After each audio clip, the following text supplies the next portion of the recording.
द्वारिका में रहकर कृष्ण ने सुखपूर्वक जीवन बिताया। यहीं रहकर उन्होंने हस्तिनापुर की राजनीति में अपनी गतिविधियां बढ़ाईं और 8 स्त्रियों से विवाह कर एक नए कुल और साम्राज्य की स्थापना की। द्वारिका वैकुंठ के समान थी। कृष्ण की 8 पत्नियां थीं, रुक्मिणी, सत्यभामा, जाम्बवती, मित्रवंदा, सत्या, लक्ष्मणा, भद्रा और कालिंदी। इनसे उनका कई पुत्र और पुत्रियों की प्राप्ति हुई। इसके बाद कृष्ण ने भौमासुर, नरकासुर द्वारा बंधक बनाई गई लगभग 16,000 स्त्रियों को मुक्त कराकर उन्हें द्वारिका में शरण दी। नरकासुर प्रागज्योतिषपुर का दैत्य राज था जिसने इंद्र को हराकर उनको उनकी नगरी से बाहर निकाल दिया था। नरकासुर के अत्याचार से देवतागण त्राही त्राही कर रहे थे। वह वरुण का छत्र, अदिति के कुंडल और देवताओं की मणि छीनकर त्रिलोक विजयी हो गया था।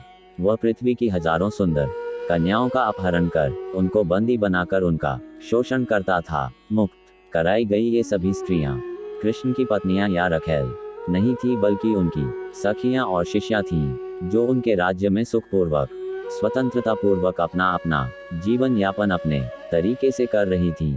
पांडवों से कृष्ण की मुलाकात। एक दिन पंचाल के राजा द्रुपद द्वारा द्रौपदी स्वयंवर का आयोजन किया गया। उस काल में पांडव के वनवास के 2 साल में से अज्ञातवास का 1 साल बीत चुका था। कृष्ण भी उस स्वयंवर में गए। वहां उनकी बुआ कुंती के लड़के पांडव भी मौजूद थे। यहीं से पांडवों के साथ कृष्ण की घनिष्ठता का आरंभ हुआ। पांडव अर्जुन ने मत्स्य भेद कर द्रौपदी को प्राप्त कर लिया और इस प्रकार अपनी धनुर्विद्या का कौशल अनेक देश के राजाओं के समक्ष प्रकट कर दिया। अर्जुन की इस कौशलता से श्री कृष्ण बहुत प्रसन्न हुए।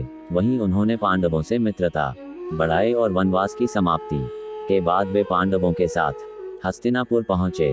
कुरुराज धृतराष्ट्र ने पांडवों को इंद्रप्रस्थ के आसपास का प्रदेश दे रखा था। पांडवों ने कृष्ण के द्वारका निर्माण संबंधी अनुभव का लाभ उठाया। उनकी सहायता से उन्होंने भी जंगल के एक भाग को साफ कराकर इंद्रप्रस्थ नगर को अच्छे और सुंदर ढंग से बसाया। इसके बाद कृष्ण द्वारका लौट गए। फिर एक दिन अर्जुन तीर्थाटन के दौरान द्वारिका पहुंच गए। वहां कृष्ण की बहन सुभद्रा को देखकर वे मोहित हो गए।